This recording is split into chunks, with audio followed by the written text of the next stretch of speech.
Welcome to the Pivot Clean Energy Podcast, How the World Cooks, the energy shift you need to know about. I'm your host, Alicia El-Mamouni. On this podcast, we are going to explore everything cooking, how it impacts the world, and why you should care. Let's go.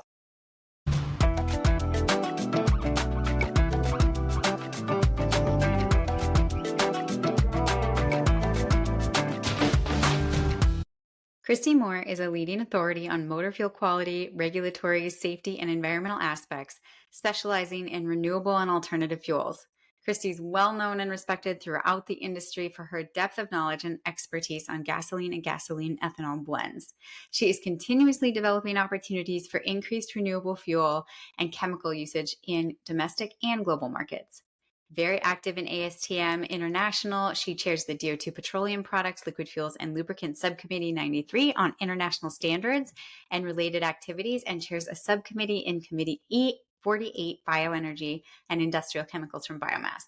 On today's show, Kristy lends her insight on standards to inform us about the world of standards in general and why they are important, especially in regard to how critical they are for the nascent bioethanol cooking industry. She will also share some of her firsthand experience helping to shape and implement the current bioethanol cooking fuel standard through ASTM and her optimism for the future of the sector. Get excited about standards and their impact by listening to Kristy's passion and expertise. Kristy, so happy to have you on How the World Cooks today. Fantastic, Alicia. I love visiting with you. Glad to be here. Thanks for having me. Of course. Today, our show is going to address something that might not seem very exciting, but actually impacts our everyday life. And most people probably don't realize that. And we are going to talk about it in the context of bioethanol, clean cooking, and bioethanol standards. Standards are something that we rely on all the time that are really critical to having consistent quality products in the marketplace. And because bioethanol for clean cooking is a nascent market, they're that much more important to get into place. And so you have a wealth of knowledge around standards and all of the processes behind those and policy implications. And so I'm really happy to have your expertise today on the show. Well, I am so glad to be here. When did we make that clean cooking standard? Like almost a decade ago. I feel like we have been working on this, maybe from theory and then to publication was maybe a year or two. But I didn't really understand it until I watched you in the field working, with government and industry on how to really advance, clean cooking solutions and namely bioethanol. And sometimes when we build these standards and specs, we focus so much on the science and we don't get to see the application. And in that case, it just really came full circle, for me to see, like you said, let's get the product quality, exactly where it needs to be, fairness in trade so that it can be sold and used by consumers. And it was just really, really neat to actually see it functioning, when we went to Mozambique. Yeah, absolutely. Yeah, and I definitely want to get into that today and hear a little bit about your experience there, actually putting standards in place. But starting with you, just so our audience gets to know you a little bit, you're the owner of K-More Consulting, but you've been in the bioethanol industry for a long time. Can you tell us a little bit about the path that brought you to where you are today in your current position? Absolutely. So I'm a nerd. I'm a chemist from Illinois State University here in Bloomington, Illinois. Well, normal, as close to normal as we get, right? And my first job was at ADM in Peoria, Illinois. It was the largest distillery in the world.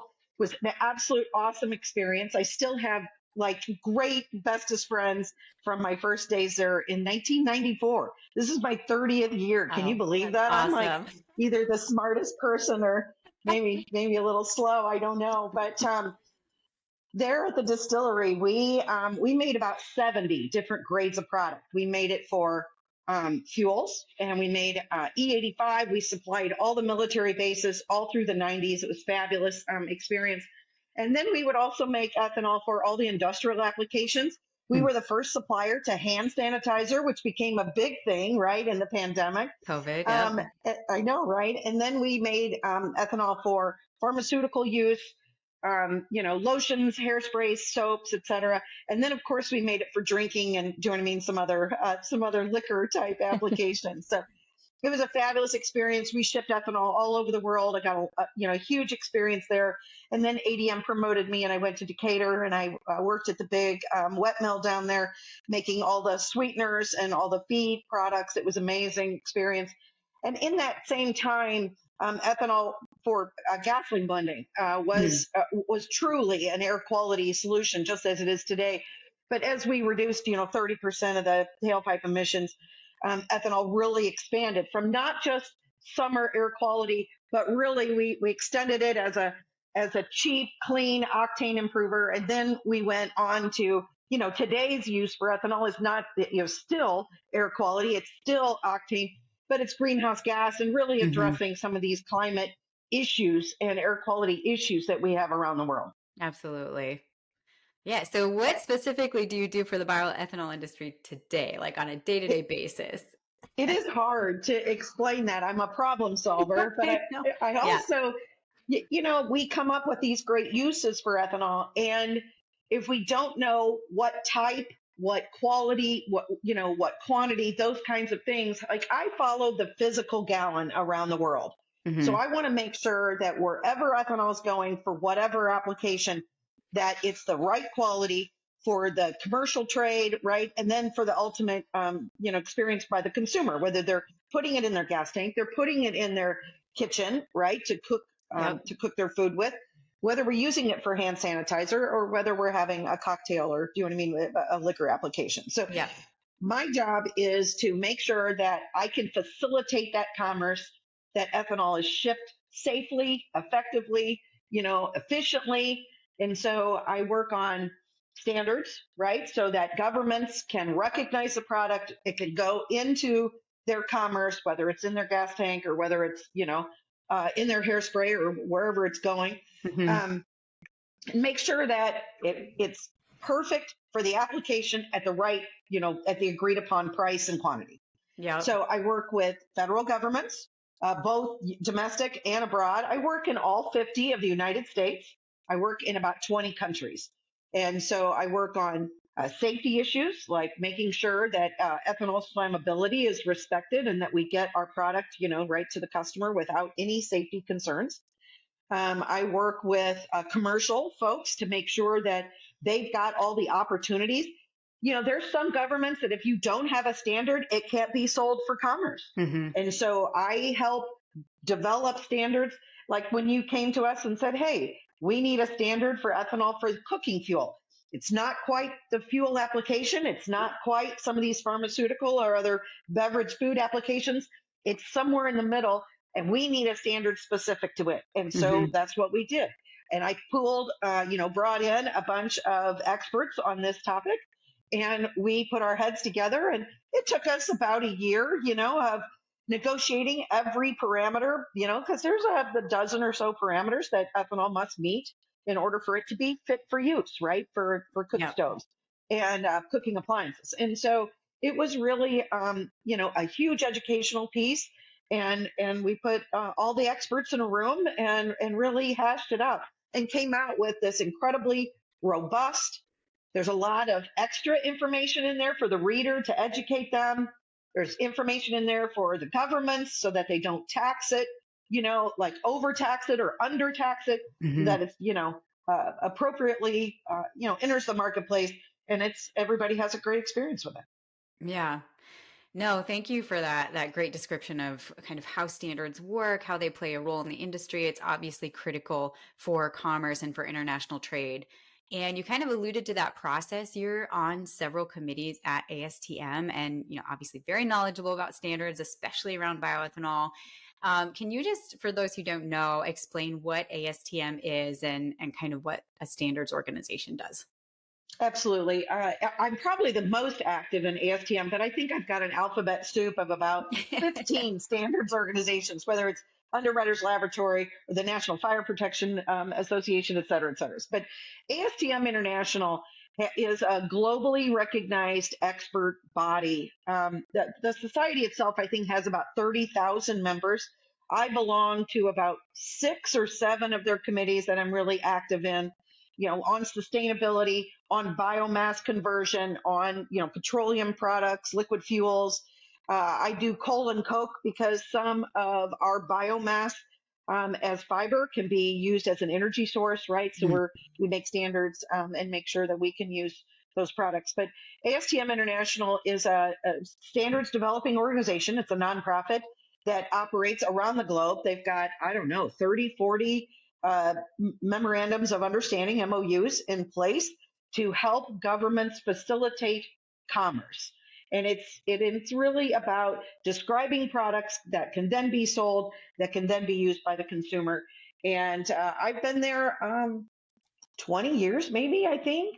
It's kind of a long time, but we get together as a society in a subject matter expert body, and we identify gaps or needs of industry and business, and then we go to work making standards, specifications, analytical methods, guides, practices, best recommended practices on how to get things done, how to Mhm. describe something, how to, and they do everything from cement to playground equipment to, NASA has their own committee. We do all kinds of, space and travel. And we work in our latest effort is really the bioenergy and this industrial chemicals and things from biomass.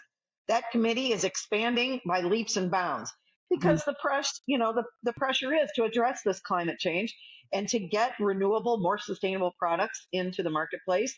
And we're doing some seriously fun, hard, chemical, scientific, nerdy work to get Yeah. some of these renewable fuels, chemicals, into the marketplace and replace, some of these other more harmful chemicals that aren't sustainable. Mhm.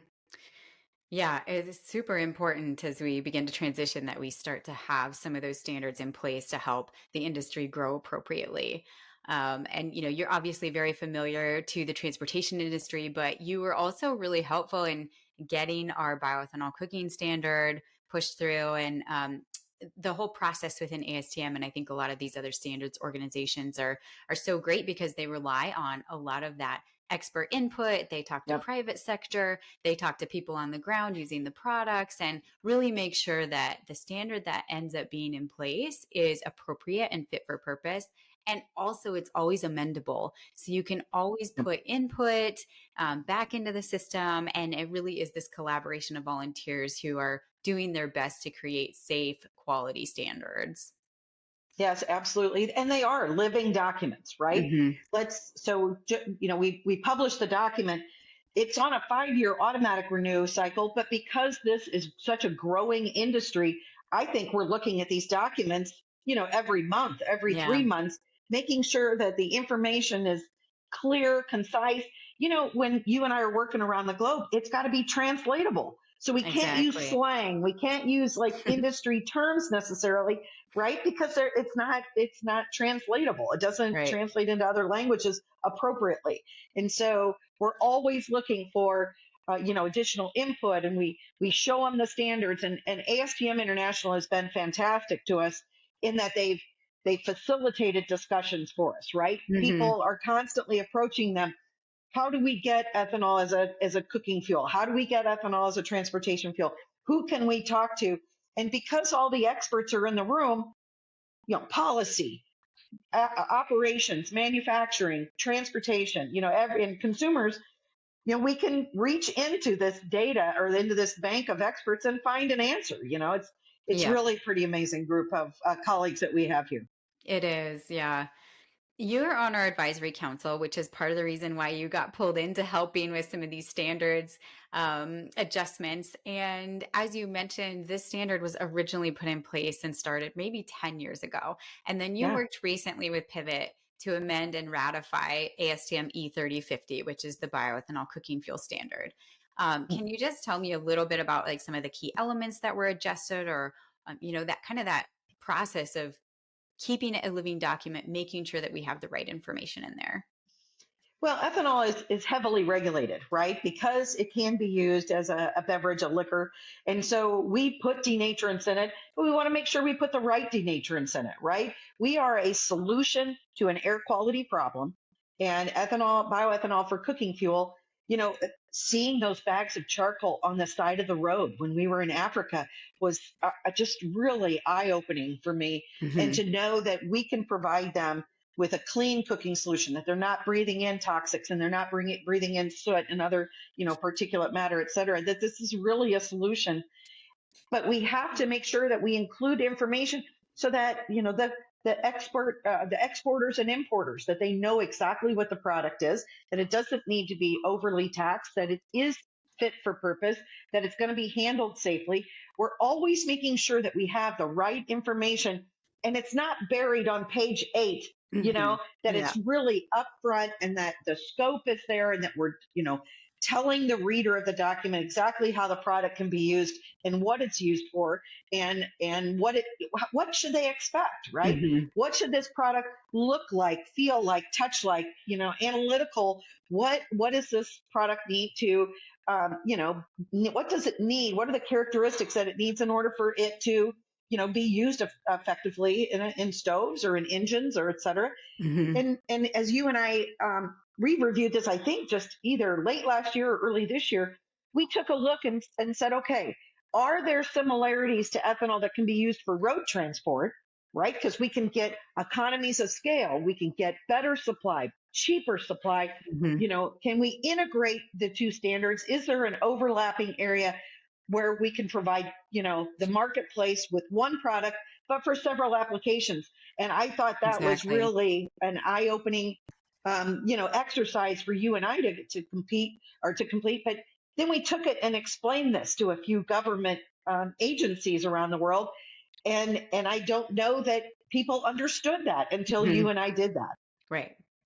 Yeah, I think that's really critical is to make sure that, one of the largest challenges for these operators is to get fuel in a lot of cases. And sometimes there just isn't capacity in country to provide enough bioethanol for cooking fuel and or for blending.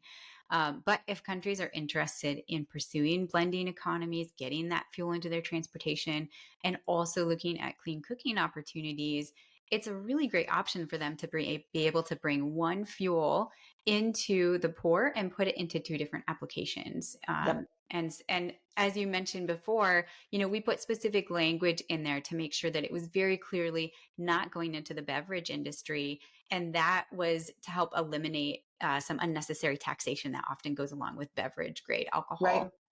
Right. And I think, some of the other things we put in that standard were best practices.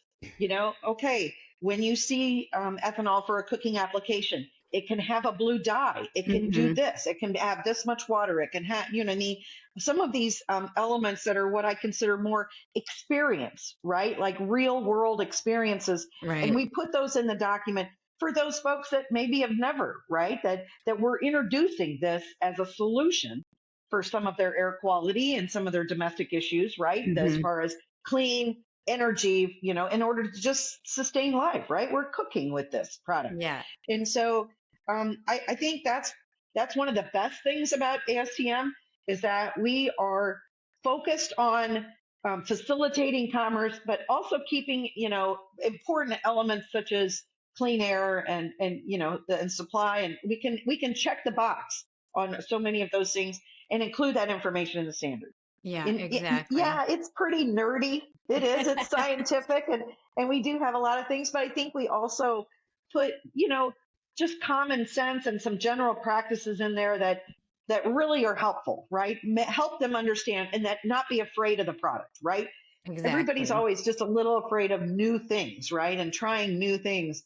And I think that standard really lays out the case of why this product is very good to use, how to use it, what are the elements, and just takes away all of that and provides this real rock solid foundation to build this industry on. Exactly. And you mentioned the denaturant, and I think that putting multiple denaturants into the standard also allows for more flexibility with producers and Absolutely. distributors. And maybe you can just explain what a denaturant is in a bioethanol context, just for those who may not be familiar with that vernacular? Sure thing. And I think it's true for just about every country I've ever worked in that, ethanol for liquor has always been taxed, right? There is a beverage alcohol tax. Yeah. And we put in some countries, um, they recognize that, and they also recognize that if we can avoid people accidentally or purposely drinking this product, we put a denaturant so that it's a deterrent for drinking, and so it avoids some of the taxation, but it also physically deters somebody from taking Mhm. a sip of this product. And so Exactly. we put them in minimal amounts. Usually our denaturants are expensive, and so we don't want to affect the price and supply of the product. But we also need to make sure that that denaturant doesn't harm the ethanol, for that it's clean air. Do you know what I mean? It's providing Hmm. all these benefits so that we're avoiding the taxation and deterring people from drinking it. Yet we're also facilitating ethanol. So we picked some hydrocarbons, we picked some non-hydrocarbons, we picked, we're continuously expanding that. And I think we'll just continue to add denaturants as we expand bioethanol's use for cooking around the world, right? Hmm. Like if we get into all the countries in Africa, maybe there's a different denaturant that's cheap and abundant, that Hmm. would work for the application. Right. And we may, we can add that to the standard by balloting through the ASTM process, having all the experts take a look at it, and then, really facilitating its use. And Yeah. so usually, either in the parts per million or in the very low percentage, single digit percentages, we add these chemicals, and products to ethanol, just to, like I said, avoid the unnecessary taxation. Ethanol Yep. sells for about $2 a gallon. If it's taxed, it's $27 a gallon. Yeah. Clearly, that ruins all the economics, and it makes it too expensive, right, Right. for household use. And Yeah. so it's very important that we avoid all of those unnecessary taxes that are not applicable, but yet we facilitate ethanol, as a cooking fuel. Absolutely. Yeah. Making sure it's safe and quality and consistent, but also ensuring it can still be competitive in the market. Absolutely. And so Yeah. I think we'll just continue to expand that. We put in some language in that standard that there it could have a dye, and we like, a physical, a visual, identification that this is not for drinking, right? That we Right. put a blue dye in it, and then that tells people that this is not a drinkable product, that it is a fuel, that it's, meant for, ignition and for energy for cooking. Yep. Yeah. And so to switch a little bit to something you alluded to earlier, your international travel, supporting some bioethanol efforts that you've been doing more of lately. That included supporting Pivot at one of our stakeholder engagement activities in Mozambique last year. And Mozambique is very interested in developing a bioethanol economy, and that includes clean cooking. And so one of the standards we wanted them to look at adopting was ASTM E3050. And so maybe you can just share a little bit about your experience participating in the workshop and then also seeing on the ground how these standards are going to work. The trip to Maputo was life altering for me. I'd never been to Africa. I'm absolutely amazed and in love with the whole continent. I've since been to Nigeria, and obviously, we talked about not only bringing ethanol in for air quality and transportation fuel, but we also talked about home energy use. Maputo, I found that government and all of the stakeholders brilliant. They were so educated, so smart, so engaged in the Hmm. discussions. They understand their challenges, and I thought they explained and educated us on their challenges like eloquently. I really understood what they're trying to do. And we spent, a day just, engaged in back and forth dialogue about what are their challenges, how do they want to fix them, what are other, we bring a global aspect to them and a discussion that they may have not had before. And I found it simply amazing. And then they kind of talked about their regulatory process, Hmm. how they're going to build the policies to support this type of use and facilitate ethanol's use in Mozambique. And then on day two, when we went out to the store, we actually went to the store and saw ethanol being sold in canisters, and the local consumers coming in to buy, and they have the stoves at home, and what does it take to get the ethanol into the country and then into the Hmm. canisters and then out to consumers. It was amazing. I mean, it was so eye opening. I'd go back in a New York second. Like Yeah. it was one of the best experiences I've ever had. Yeah. Well, you were a huge contributor to the workshop and to some of that information that was needed around standards and how that helps influence trade. And so hopefully we can get you back there to do some follow up work, I'll but go. I won't have to twist your arm. No, And so, as we see that movement in Mozambique, we also are working in other geographies in Africa to harmonize E3050 in these places that are looking to introduce bioethanol, either for transportation or blending and or cooking. And one of the benefits of being able to speak to the impacts of both of those is that we do have this standard that's complementary to the bioethanol blending standards that you mentioned. And so we can come in and talk about this whole suite of standards that a country could look at adopting that would really help them escalate their bioethanol economies. And so maybe you can just comment on how harmonization impacts the growth of industries, or why is it important to think about having these common standards across regions or continents? absolutely. So the agriculture industry in Africa is in its youth, right? And so they need our technology and our experience in order for them to build a bioeconomy. And in the meantime, they still want to address sustainability and climate change. And they're going to import, biofuels and biomass and, from around the country. It's important because of the economies of scale and the fit for use application, right? And what I mean when I say fit for use is that the product has to be a specific quality and quantity, et cetera, in order for it to be used in cars, in order to be used in these other applications.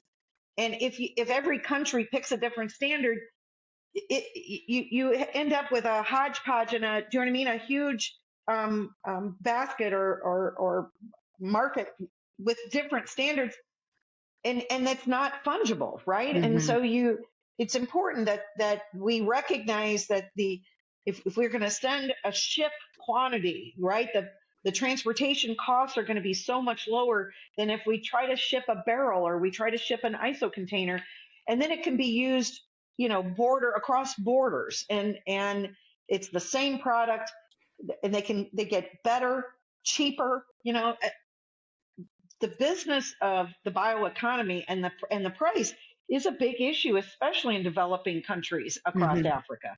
And so if they can't afford it, they can't use it, right? Exactly. Cheap coal, cheap charcoal is real, and so we need this bioethanol to be able to compete commercially. Hmm. And so having the same standard across borders means that we can ship larger quantities. We don't have to have separate storage tanks. We don't have to pay for all these, segregation, and we really gain some streamlining and ability to ship bigger, quantities of the highest quality grade, right? Hmm. And then the product goes further and it can reach Exactly. more consumers. Yeah, and as these countries begin to also develop their agricultural sectors, you mentioned, and it begins to grow and they produce their own bioethanol, then they also know this meets the standard of what we were getting previously or what we would want to produce. And then we can also do that across country trade and have the regional trade. We can have international trade. There's a lot of opportunities that come with that. And if I'm in Kenya, I'm getting the same consistent quality fuel as if I'm in Mozambique or Uganda or Rwanda. And that really helps add some assurance to the consumer as well. Right, absolutely. When we were there, we saw that they have limited storage tanks, right? Like it's not that they have, these massive terminals, depots that we have in the United States. And so it's really important that, that we have ample storage, Mhm. but it's the same product, and it can go from, Maputo is trying to become a big import export hub, and it can reach all those inland countries if we have one product and we're Mhm. just facilitating the product, through the country and across the borders. Exactly. Yeah. So the harmonization efforts and promoting standards, whether it's through ASTM or another organization, but having harmonization across these new products that are going into the marketplace is going to be really critical to the growth of the sector. I agree. I agree. And so we're working with, all of these governments, right? And their standards organizations, even in country, right? Exactly. So that they can facilitate. It is ASTM International. Yes, we have a heavy US presence, but I think they told me there's more than 80 countries that are active participants across all their committees, and including, Committee E48. So we're Hmm. growing its international presence. And we're, through our efforts, we're educating, the various sectors of the government, the standards agency or the air quality agency or the policy leadership, executive branches. And so it's just, I think it's a network that we're just going to continue to grow. And, like I said, these standards are living documents. We're going to expand them. Maybe we do need a new standard when we get to, do you know what I mean? When we get to new stoves and new technologies, and, we're just going to continue to grow with the commerce and with the industry. Yeah, absolutely. And I think what you mentioned is really important too, that we work very closely on the ground with the national standards bodies and the policymakers and the private sector, the people who are going to actually have to be implementing the standards and utilizing them. And so that's Right. also a really important piece is just making sure that those standards are fit for purpose and appropriate. Yeah, agreed, agreed. And we're gonna reach out to other committees and make sure that they understand what we're doing, and we have the support. And then, this thing kind of grows organically, right? Hmm. Like the further we get, and the more people that we talk to, then the more interest, right, that comes back to us, and we're going to expand our reach, right? And so I'm really excited about it. It's not just a feel good product. It Hmm. is an impactful air quality, human rights to have access to clean energy, right, for everyday use. And 100%.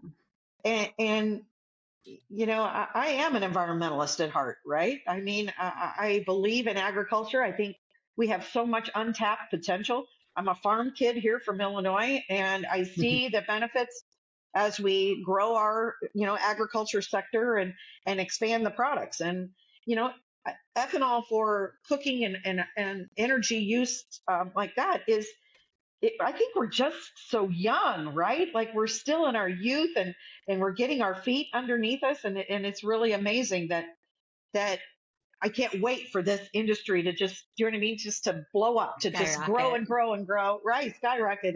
And it's going to be fun to be on the ground level, right? To be one of, for us to get this message out and to get this product out.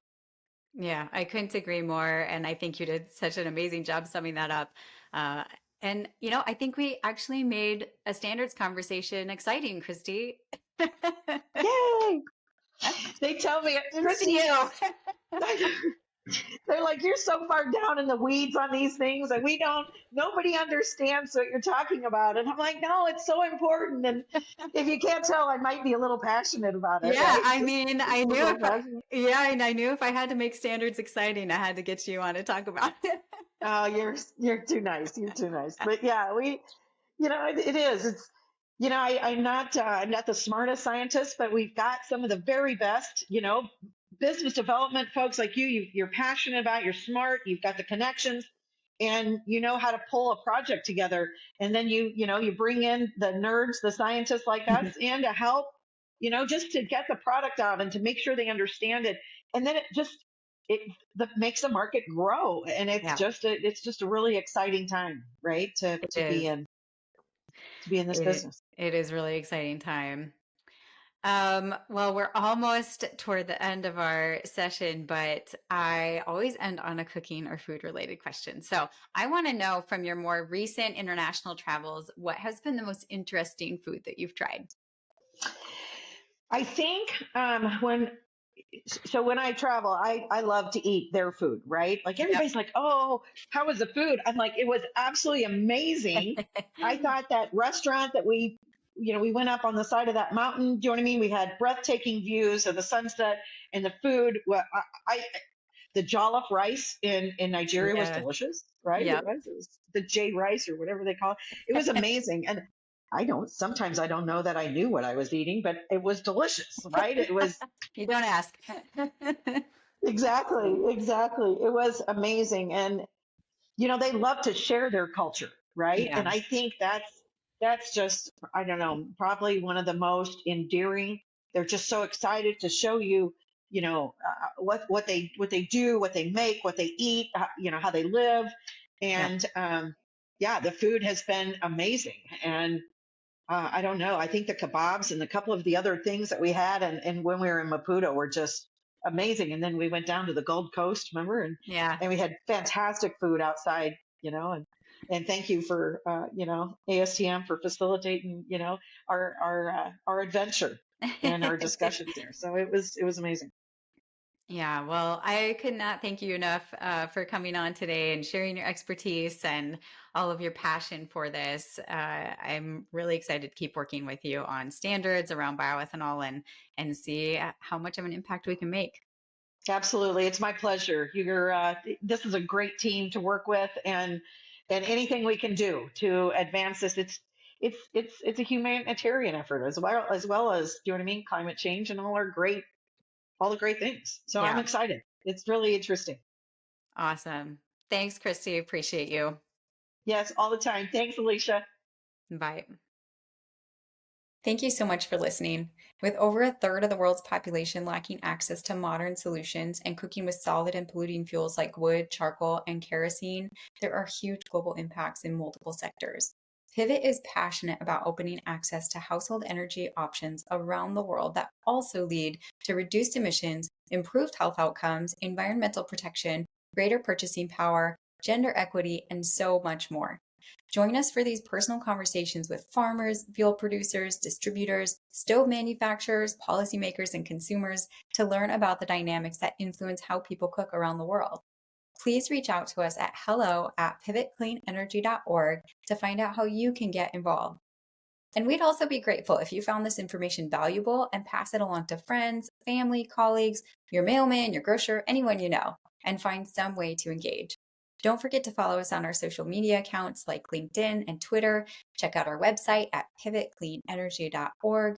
And of course, follow us on Spotify or wherever you get your podcasts so you can catch the next episode when it drops.